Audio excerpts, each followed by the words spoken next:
everyone, I'm Dawn. Welcome to my channel. Thank you so much for visiting with me today. If you haven't already, please consider subscribing to my channel, The Cutting Board. We do all kinds of things here. We discuss true crime. We do DIYs, SFX makeup, food content, hauls, lifestyle, product reviews, and most importantly, at least to me, Disney content. I have a lot of interests and I want to share them with you. Oh, the kitty's scratching at the door. So just to forewarn you, this video is going to be kind of disconnected. It's going to be a little unorganized because, well, I'm just kind of spitting out thoughts as they come up while they came up while I was watching this young lady's video. So please forgive me for that. You are all very smart, and I know that you can follow my disjointed line of thinking, my, stream of consciousness, I guess. Also, there are probably going to be some crude statements in here because this girl, Gypsy Rose, just brings it out in me sometimes. So forgive that as well. Please. So I want to make it clear, I don't hate Gypsy Rose. That word hate is very powerful. I don't hate her with the fires of 1,000 hells like some of you do, okay? I understand it, and I do not fault anyone for it. I just don't feel that strongly against her. I'm not a fan either. I still feel the same way about her. I've always have. Now, I think we can credit Casey Anthony for my not hating Gypsy Rose, because if we're going to compare the evil of two people, the one who actually got away with killing her toddler, she is the worst of the two. That is just my opinion. I don't think there's a comparison between the two. And so I reserve that true loathing for Casey Anthony, especially with her daring to say she is going to advocate for Kaylee. Girl, miss us all with that nonsense. Anyway, this video isn't about that egg donor, so I'll move on. So I was watching Morgan Allena's video. I hope I pronounced her name right. Gypsy Rose 60-minute Australia interview. And I just had a few remarks that I wanted to make on it. First being, how pretty is Morgan? Oh my gosh, she's so pretty. And that hair, I wish I could pull off a platinum card. But this isn't about Morgan being pretty, so I just wanted to point that out in case no one noticed. So Gypsy says that she wasn't born evil. Okay, she said that in the interview she wasn't born evil. She wasn't born a murderer. She said her circumstances took her there and that was her path. The way I feel about that comment is, I don't personally believe that anyone is born evil. And I could be way off on that, but I don't believe that. I think it's almost always someone's circumstances and their experiences that lead them on a path. Now, yes, I do believe someone can be predisposed to certain behaviors. I do believe that because there's mental illness, there's personality disorders and things like that. But I don't think anyone is just born evil and they are just completely just vile. I just don't believe that at all. So no, she may not have been born evil. But I do feel like, just to play devil's advocate, and that's all I'm doing here, just to play it for a minute, I do feel that she is at least verbally accepting what she's done, but she doesn't really say what she's actually done. And that's not to say she's truly taken accountability, because in my opinion, she hasn't. She can't even admit to herself that she is a killer. I know that her followers and her supporters always say that, well, she took accountability. She did her time. She went to prison. I understand that. She did do that. She did do that. But I don't believe she truly does accept what she's done. I don't believe that she truly has taken accountability for her whole part in it. Because Nicholas is in prison for life, which is Nicholas's fault, and without the chance of parole. And she's had nothing but dirt to put on his name. Now, y'all know how I feel about Nicholas, I think. And I think he's right where he needs to be. But this murder, it was her idea. It would have never happened if it wasn't for her. She talked him into it and even got pissed at him when he was not so sure about it. I believe that he does belong in prison. You know, I don't know if he belongs there for life without the chance of parole. But, you know, I do not believe serving 8 years for her part in killing her mother is adequate time. And we can put the blame on a lot of people, not just Gypsy Rose. You know, we shouldn't just blame her, because there are other people responsible for what has happened in this whole case. We've got Mike Stansfield. We've got, I don't know if he's Stanfield or Stansfield. We've got the police, the investigators. They didn't do an investigation. That was crap. It wasn't worth a damn. They just did a lazy job. In my opinion, they got her guilty plea, and then they got her to testify against Nicholas, and they wrapped it all up in a cute little bow in her favor, and that was it. And the interviewer asked Gypsy Rose if she's a victim or a murderer, and Gypsy says she's both. So I feel like this, and this is, you know, I'm going way into a different direction right now, just bear with me, but you look at like a sexual predator. A lot of times they were a victim, okay? Once they perpetrate vicious crimes on another human being, they're no longer a victim. They are the criminal. They are the perpetrator. Yes, what happened is unfortunate, but it is the way that it is. It's unfortunate that people turn into these monsters that hurt them. Whenever they ask her, "Are you a victim or a murderer?" she refuses to identify as a murderer. She has said that multiple times, and that is why she sits there and says, "I'm a victim and a perpetrator." She will never purposely carry that title of a murderer, although she is literally the reason that Dee Dee is no longer alive. She cannot accept the fact that she is a murderer, both legally. She pled guilty to second-degree murder. That makes her a murderer, but she doesn't want to acknowledge it, and that is the reason why Gypsy should never have been released on parole.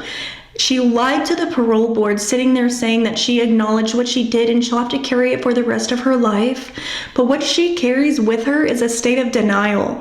It is a inability to accept what she's done as like for what it really was, which was a murder. She planned the murder for years. She wants to act like it was just one day and she snapped. Maybe that was the first time she tried to kill Dee Dee with the BB gun. But the second time, no, that was a multiple-year plan that took a lot of convincing and a lot of plotting and scheming on Gypsy's side. She had to do a lot of effort and put in a lot of work to finally get Nicholas to a place where he could finally fully believe that Gypsy had to be saved.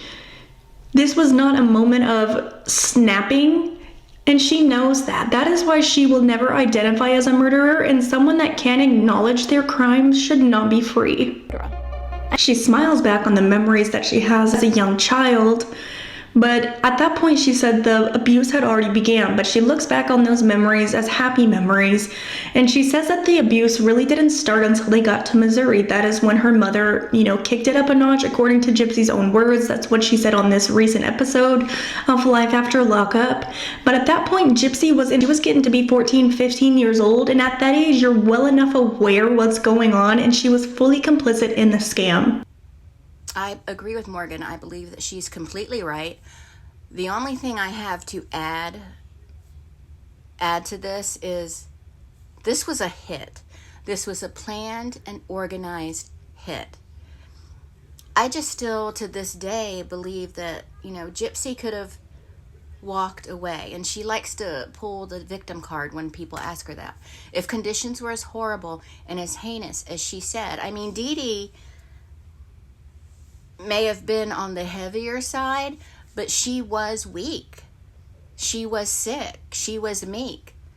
Gypsy was a healthy 23-year-old.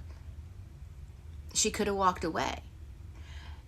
And as far as the scams and the grifting, I don't necessarily blame Gypsy for anything that happened before she was an adult, before she turned 18. When she was 15 and 16 years old, yeah, she may have been aware of what was going on, but she was in no position to stop it, probably. And she wasn't in a position where she could, fight back at that age. And I only say this because when I was 15, 16 years old, my mom, she wasn't a scam artist. She wasn't, not at all, or a grifter, but she was very manipulative to her children. Very, very manipulative. Like, she would emotionally isolate us and tell each of us what was wrong with each of us so we'd stay away from each other. It was her hope.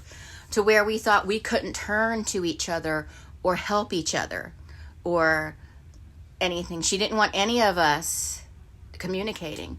And she, like, when I would want to talk to my sister, I would have to go to a payphone and sneak around to call my own sister. I would, because if we communicated, we might say something against our mother, and that's just horrible. And because I was the baby, I was the left alone with her. All of the other kids were grown up. It was just me, and she tried her damnedest to control me in every aspect of my life. Well, when I was 15, 16 years old, I didn't know that I should fight back or that I even could. I thought it was wrong because she was my mother, but I didn't think there was anything I could do about it. Once I reached adulthood, I was like, I don't have to put up with this. I really don't. I can walk away from this. And I did. I did. Was I scared of the real world? Oh, yeah. Yeah, she made sure I was terrified of the real world. And I'm in therapy to this day because of it. But so not to make it about me, I just wanted to give an example of an overbearing mother, and I'm sure a lot of you can relate. So again, I don't really blame her for the grift when she was 15, 16 years old. She definitely learned from it, that's for sure, but I don't blame her for it when she was that age. When she hit 18, yes, I do. And I do want to say, and I don't say this to upset anybody, okay? I don't. But if she was diagnosed with this microdeletion at 12 years old, with everything that came with it, as I did a lot of research on that, she very well could have qualified for a lot of the things that they were taking advantage of. As I looked into her specific microdeletion, and I'm going to do a full video on it, I think, she definitely would have qualified for Make-A-Wish. She would have. We're a Make-A-Wish family. I know the criteria, and they would have been able to do that. But I am actually going to do a more thorough video on that, so keep an eye out for that. I don't want to get into that too much right now. Again, I don't say this to upset anybody. I'm just laying down the truth. If she had that microdeletion and was diagnosed at age 12, there are programs and benefits she would have qualified for. I'm not pro-Gypsy. I still feel the same way. I always have. I've got to say that again. But I'm just saying. They won't really push back on the narrative that she literally created out of thin air as a defense to her crime. She never one time brought up medical abuse to the police. One time. She only brought up the fact that she couldn't be with Nicholas Godejohn. She was a little bit controlling. How she describes her mother as overprotective, not abusive.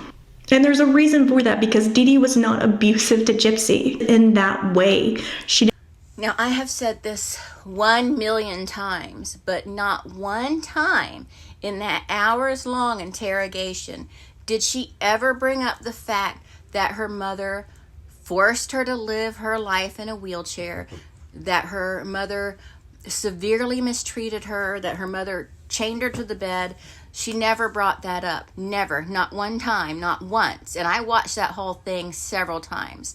If that was truly the reason why what happened had happened, why wasn't that brought up? Why wasn't it important enough for her to bring up during that interrogation? Why wouldn't you bring something like that up when you're starting the fight of your life? I just don't understand. I don't understand why she wouldn't bring it up. It doesn't make any sense to me. Also, the question has been brought up, why isn't mainstream media asking her the hard questions? Why do they keep leaning on the Munchausen by proxy? And why are these Gypsy Rose interviews pretty much just fluff pieces? Well, and this is just my thoughts on the matter, okay? I'm not saying social media is small, but this is what I think. Our world is small, meaning our little social media bubble. It's pretty small compared to the whole wide world. There might be millions of people, or, maybe I'm overshooting it, maybe more, maybe less. I'm not really sure what the number out there might be. But millions of people or hundreds of thousands of people that don't trust Gypsy, okay? That have issues with this all. But in the great scheme of things, that is a very, very small number. That's a very small number. And mainstream media, they don't care what little YouTubers and TikTok creators think. They don't care what me with 7,000 subscribers think. They don't care about... They don't care that someone with 100,000 subscribers has something to say against Gypsy. It's just a very small world when you really think about it. It is a small world. Maybe some of us can write op-eds. I think that's a good idea. Sign-in-change.org petitions don't do anything. You have to get in touch with the media. That is going to be the answer, or at least one of the answers.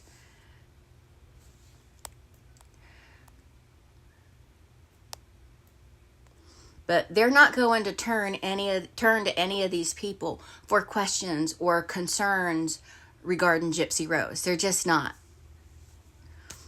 If you walk down the street and you start asking random strangers if they know who Gypsy Rose Blanchard is, a lot of them don't even know who she is. They're not going to know. They're not going to know. Because I've done that before. This Gypsy Rose thing is pretty isolated to a specific community. And it really does not reach beyond that. In other words, we aren't as big as people within the community think we are. It feels big because everyone within the community are talking about it. But when you get out in the big, wide world, that changes. That's why 4 people show up for a protest at her book signing. That's why. What's amazing to me is that this leading expert in child abuse fails to even try to investigate any of the medical records that Gypsy Rose Blanchard had. Had she read those records, she would know that there was a lot of things that were abnormal with Gypsy. So how would you explain that? All these tests that were run that you can't fake, like a sleep study. You can't fake a sleep study. They literally know whether somebody is awake or not. That's the whole point of it. They can tell. You can't fake things like that. You can't fake a biopsy. And then other than that, the tubes in the eyes, that was all clearly very necessary. Having tubes put in the ear as a child is totally normal, and it is unique to Gypsy's chromosome microdeletion chronic ear infections that Gypsy had is a symptom of this chromosome microdeletion, and Gypsy's fully aware of that. She's literally making up that part about the cancer because, again, it is literally clearly stated within the medical records that it was only ever said that Gypsy had cancer at the age of 5. So she's lying to not only the interviewer, but to the faces of everyone watching this interview by saying that she thought she had cancer up until the day she spoke to her attorney. She literally was present for every single visit, so how could she not know what Dee Dee is telling the doctors? It's a lie. It is a farce. That is why she never told Nicholas Godejohn that she had cancer. But she did tell Nick that somebody had cancer, and that was Dee Dee. She told Nicholas Godejohn that Dee Dee was dying from cancer, and so that he would be helping her out anyway. That's also documented in trial in the records. Again, I'm going back to the microdeletion. If she was diagnosed with the microdeletion at 12 years old, why wasn't that brought up in the interrogation? Why was none of this brought up? Or why wasn't it brought up in the trial, in Nicholas's trial? That's what I mean. I'm sorry. Why was none of this brought up? That microdeletion, it could cause a plethora of health issues. I don't understand why Nicholas's attorney didn't bring that up. Maybe they felt it wouldn't help him, or maybe they didn't even know about it at the time. I don't know. And then they have this alleged Munchausen by proxy expert in this 60 Minutes interview speak on how Munchausen by proxy is, when someone makes a person, usually their child, sick to get attention, but Dee Dee didn't make Gypsy sick. She didn't do anything to make Gypsy sick. She didn't OD her on salt. She didn't put Clorox in her soup. She didn't do those types of things. And then the expert said that people with Munchausen by proxy do this for financial gain. That is false. I'm no expert, but I'm flat out telling her that is false. They do it for attention. Financial gain often comes with it as like a sub benefit, but that is not their goal. They do it for the attention and for accolades. Now, malingerers do it for financial gain, for some type of gain, and they don't make people sick. They do it for the money and the gifts. They, moreover, say, well, this is what she has. This is what's wrong. This is what's going on. What can I get out of it? What can I get out of it? These people really need to learn the difference between Munchausen by proxy and malingering, because there are distinct differences. There's a huge difference between the two. Munchausen by proxy is an actual mental illness. Malingering is just being a grifter and a scammer. That's what malingering is.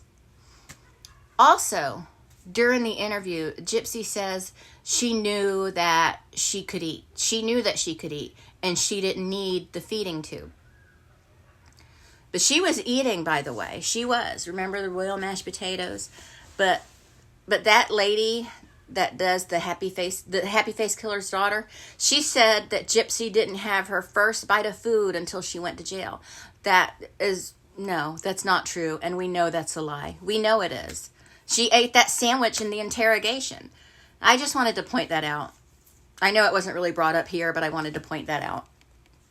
She answers the question about why didn't she just stand up so incredibly defensively, and with the attitude and the shaking of the head.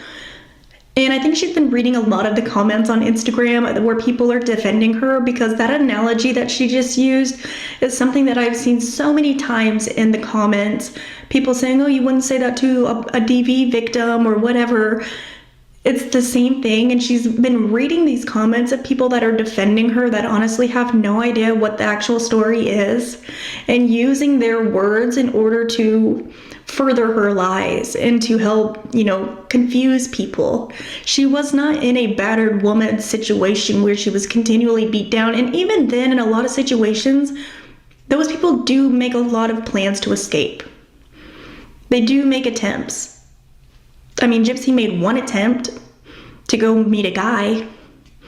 Never one single attempt to try to go meet the police, or whenever they were there at her house, literally interviewing her, she didn't say anything. She never one time asked Nick, who she had free range to talk to for years, to contact help or to get her out some way. There was never any single effort to attempt to run away instead of murdering Dee Dee in her sleep. So Gypsy planned this murder with Nicholas for a very, very long time. DV victims plan their escapes sometime for a very long time. I know my sister planned hers out. Why didn't she spend that time planning her escape if she believed she was an abuse victim? Okay? That was a lot of energy and effort to waste doing something else. And it's because she was not abused, medically anyway. I think there was some emotional stuff going on, but not medically. And I'm still not 100% landed on a reason why they murdered Dee Dee, but in the time it took to make all the arrangements for that kill, for all her planning and all her talking to Nicholas and talking him into it, she could have planned a great escape. She could have done everything she did to plan the murder, except plan the murder part of it, and gotten away from her. She could have gotten out of there. I say this because, no, maybe you wouldn't say to a DV victim, why didn't you just leave? Maybe you wouldn't say that to them, but she wasn't a DV victim, first of all.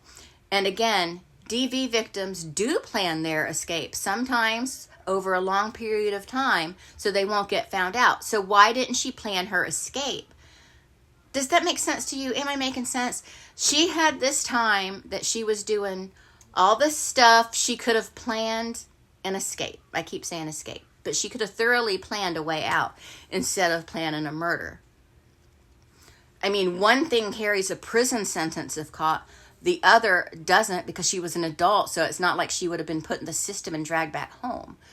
And maybe if the claims of being tied to the bed were true, I still don't know how I feel about that. I don't know that that was true. But if the claims of being tied to the bed for several weeks at a time, if that were true, I can then understand why she would be afraid to just escape. She'd be afraid of getting found. But again, she was an adult. Just stand up to her. I know it's hard to stand up to overbearing parents, but Dee Dee, again, was weak and sick.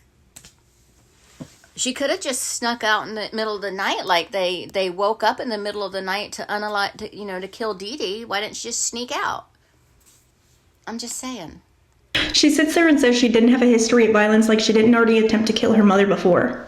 So when she says she exhausted all the options, that means attempted murder before the actual murder. Oh, guess we exhausted all our options. Tried to kill her, didn't work out all the way, so I'll just get somebody else to do it. That's exactly what she did. She didn't try to actually run away. According to her, multiple different variations of her story, she left a note for her mother. She left her cell phone there for her mother. She did all these things the one time that she tried to run away to Dan, and of course stealing her mother's pills because she thought Dan was into that.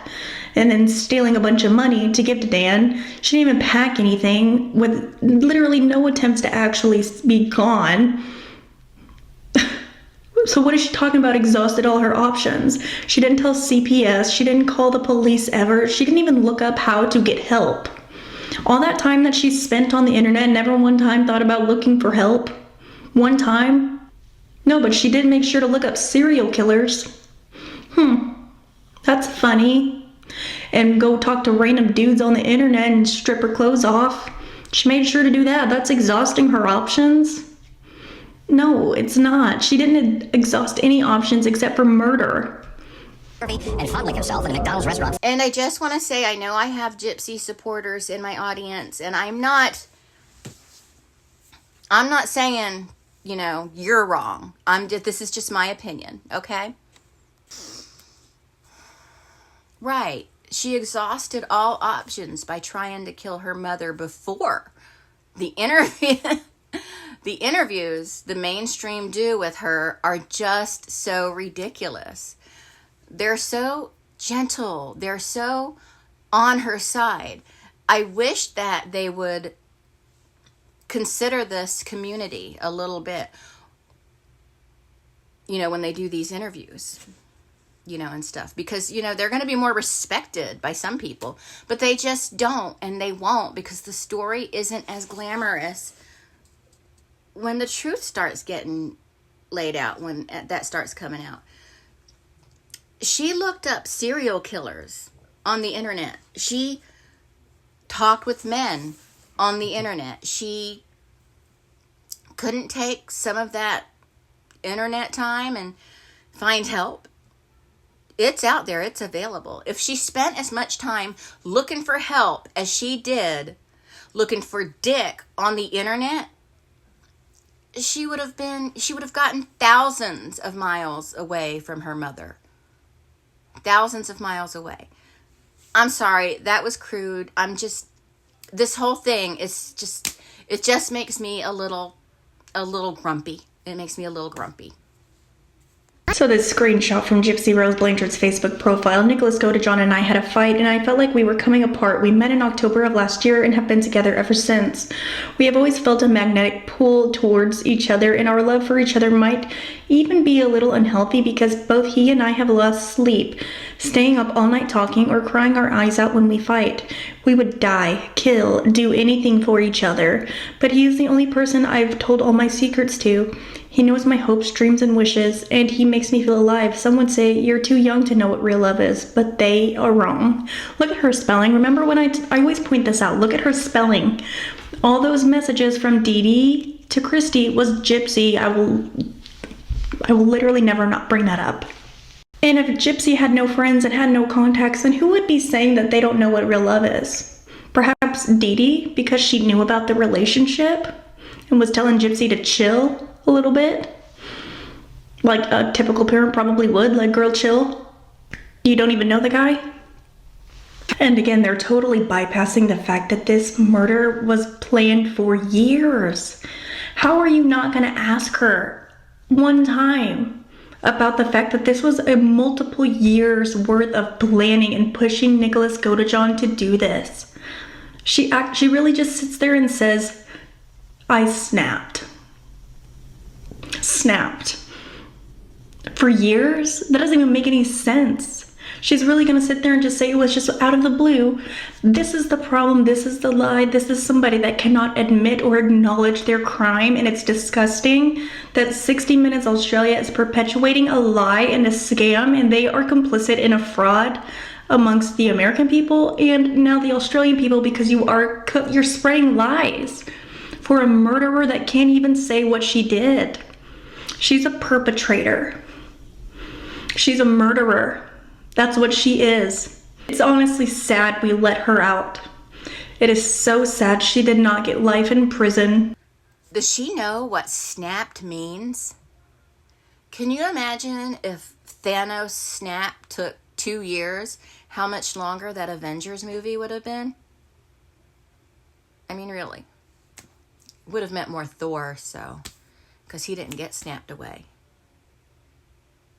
So, but seriously, snapping, when your mind snaps, it's instant. It doesn't take 2 years.